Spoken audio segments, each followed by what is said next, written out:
We're here on location at Spangler Candy World, right in the heart of downtown Bryan, Ohio, on our beautiful courthouse square.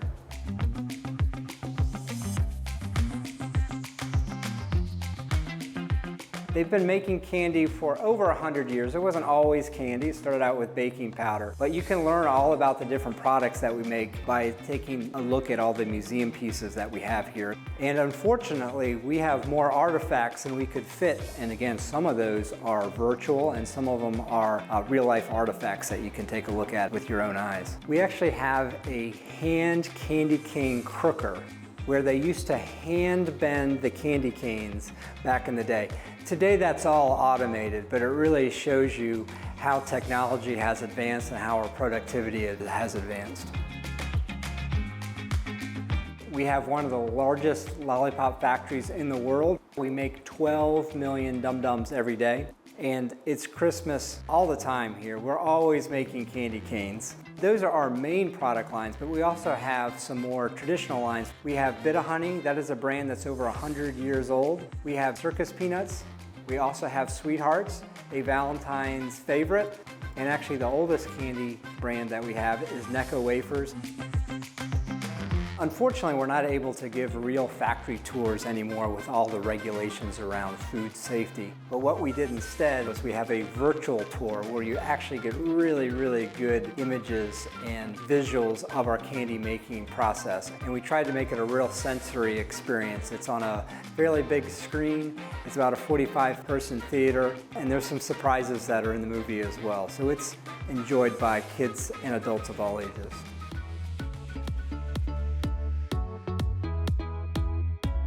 We wanted to have a lot of STEM activities for younger kids so they could see all the different science and math that's required to make candy. It's a very technical process. We thought it was really important to have interactive games that were appropriate for kids of all ages.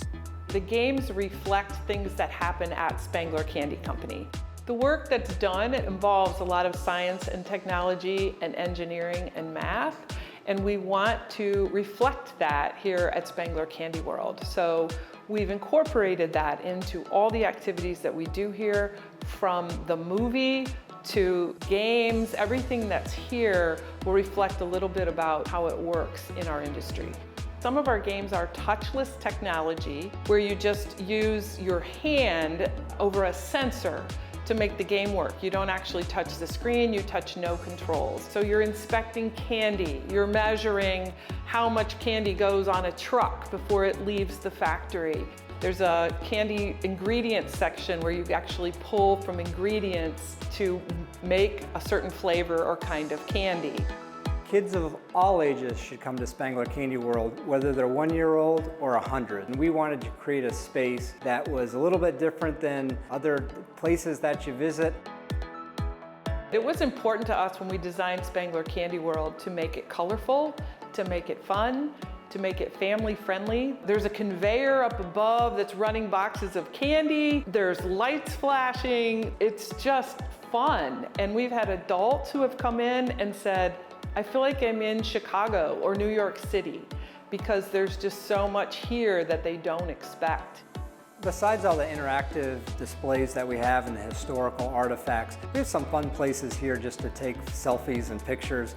People just take pictures everywhere, but there are some specific places. You can stick your head in the drum man and be the drum man. You can go sit in our Sweethearts Chapel. People love that Sweethearts Chapel. That's a place where, who knows, maybe somebody will decide to get married.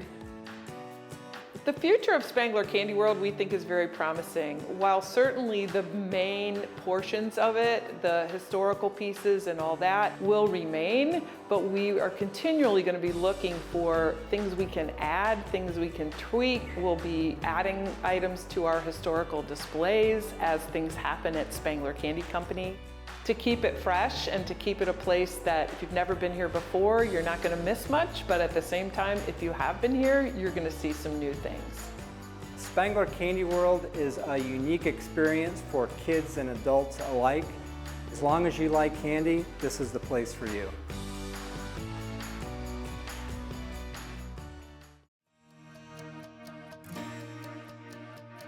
We're going to come right up to the front of the rec center by the lounge so we can see the dogs, get to see the event, and folks interacting. Want to see your favorite local story featured on our show? Head to our website at WBGU.org/Scenic Stops. Find the blue button and let us know where we should go next.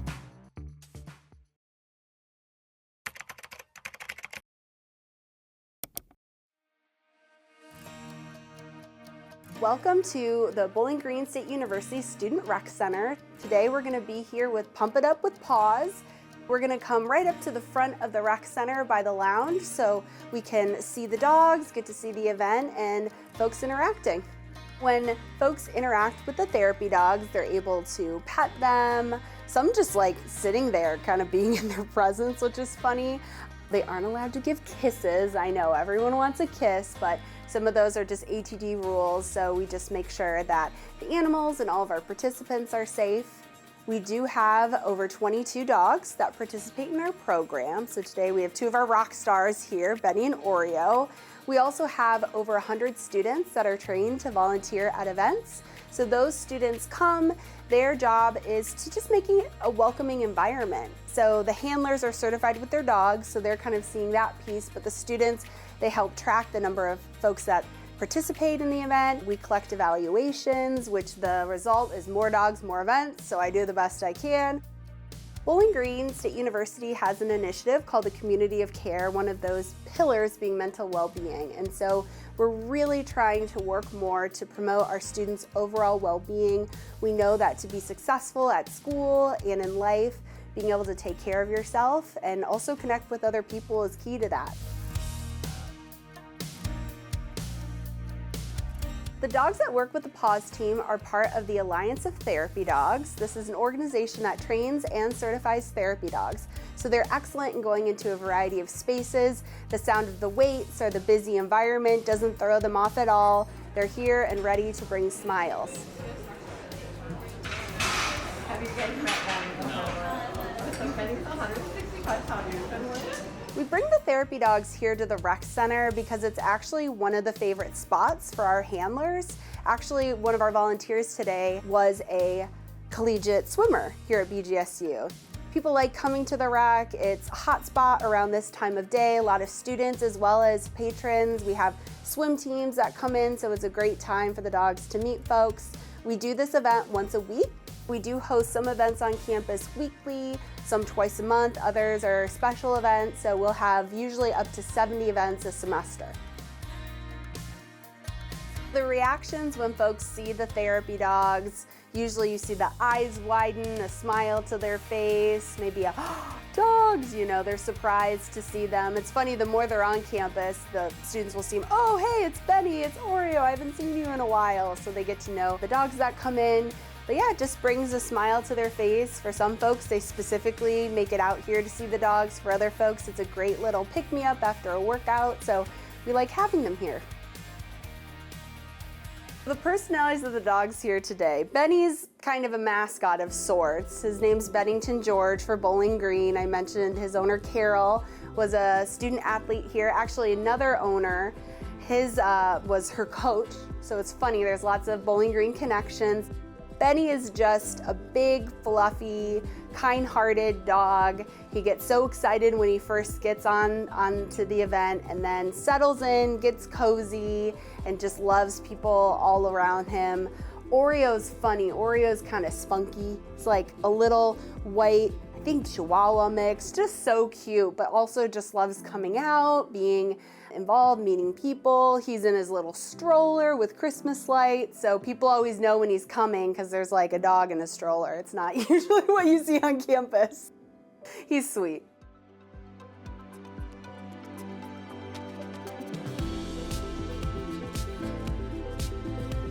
There's a lot of research that shows, they call it the human-animal bond, improves physical health, has been shown to lower blood pressure. It's also positive for people's mental health. And really something I love is it brings people together. So often I see students that maybe didn't even know each other and they're here at the event, getting to know one another. The students love getting to know the handlers as well. So There's just so many positive benefits to having the dogs on campus.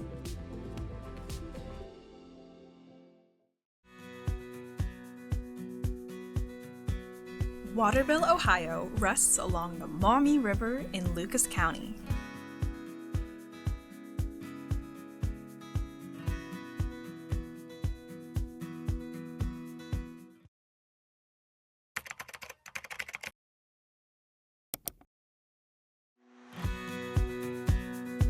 Waterville, Ohio rests along the Maumee River in Lucas County. As of 2024, it houses over 6,000 residents and is known for its historic downtown, local restaurants, shops, and scenic parks. The town has a history that can be seen through its many historical buildings and preserved sites that date all the way back to the 19th century. Waterville was founded in 1831 by John Pray and became a popular place for milling and trade. Located in the heart of the town, the John Pray House overlooks one of Waterville's several parks.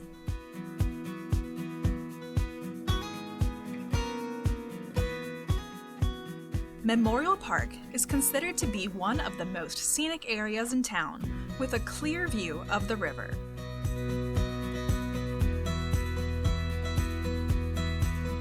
Conrad Park.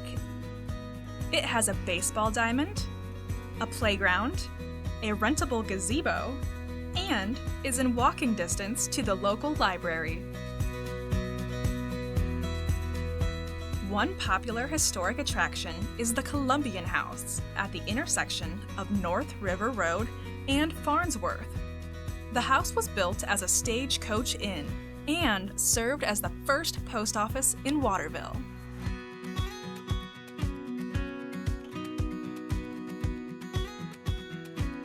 The Interurban Bridge was built in 1908 to serve as part of the Ohio Electric Line and connected Lima to Toledo. Meaning Buffalo Rock or Beef Rock in French, the Ruche de Boeuf was a legendary sacred meeting site for Native Americans and the place where they gathered before the Battle of Fallen Timbers in 1794. Established in 2002, Chowders and More offers seafood, burgers, steak, soups, sandwiches, and chicken dishes. Another noteworthy restaurant is Cocina de Carlos. This local Mexican restaurant serves fresh and authentic Mexican cuisines, from tacos to poblano chicken.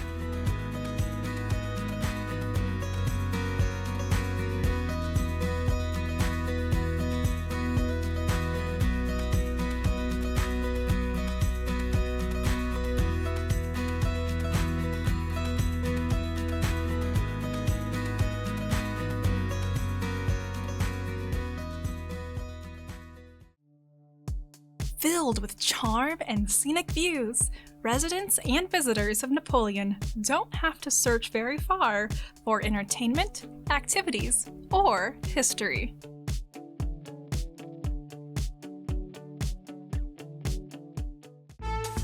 Want to see your favorite local story featured on our show? Head to our website at WBGU.org/scenic stops. Find the blue button and let us know where we should go next.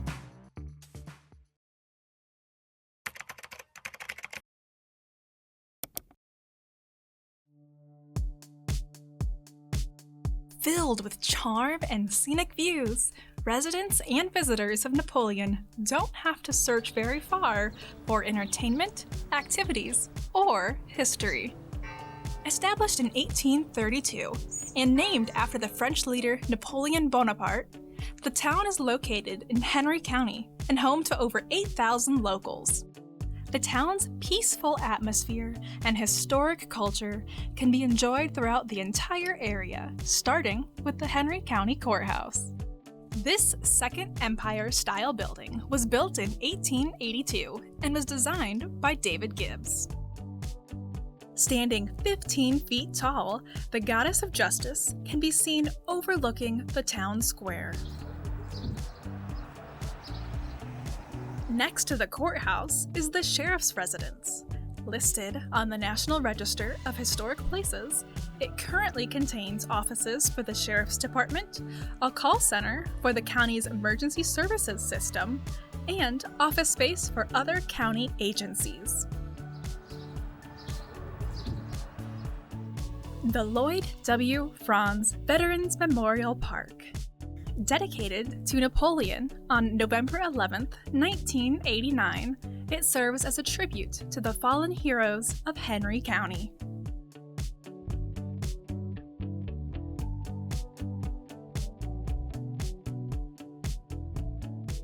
Napoleon is filled with beautiful architecture, from a Queen Anne Victorian-era museum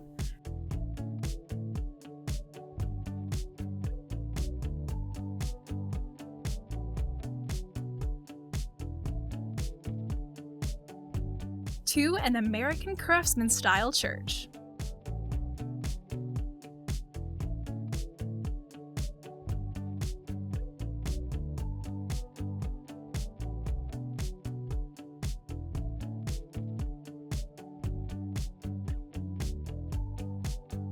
A prominent landmark, St. Augustine's Catholic Church was dedicated to St. Augustine in honor of Augustine Piliad, who supervised the construction of the original building.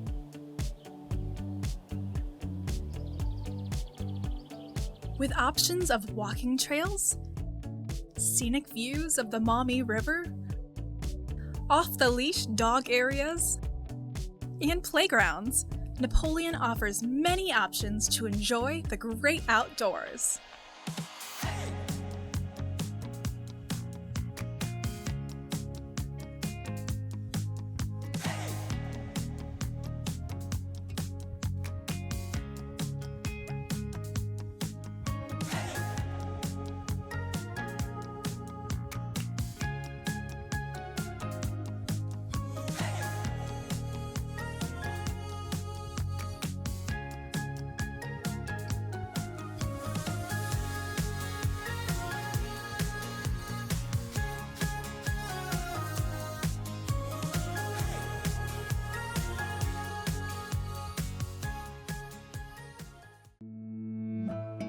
So Inspired Lumber Workshop is a membership-based wood shop and creative space located here in West Toledo. Kind of say that we're like a gym membership, but with power tools and crafty stuff.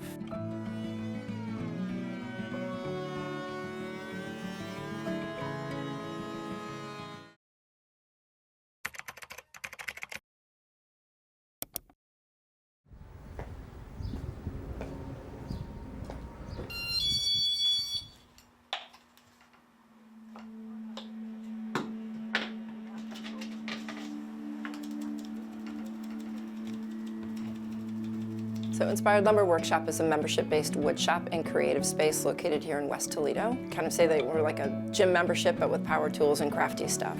So we've eliminated the hurdles that a lot of people have when it comes to being creative, specifically within the wood shop. We have all of the tools. So instead of having to go out and buy all of the expensive tools or find the space in your home and convert some space for a wood shop, you can actually come here for a membership fee and utilize all of our tools in our workshop as if it's your own.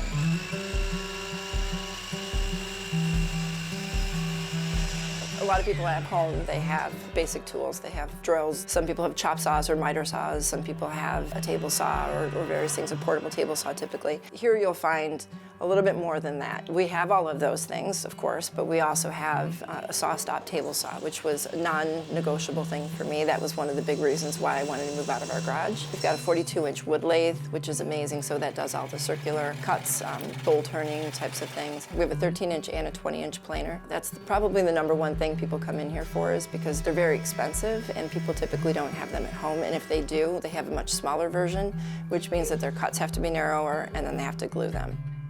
The other really big thing, which seems like such a simple thing, but our glue rack is a huge benefit.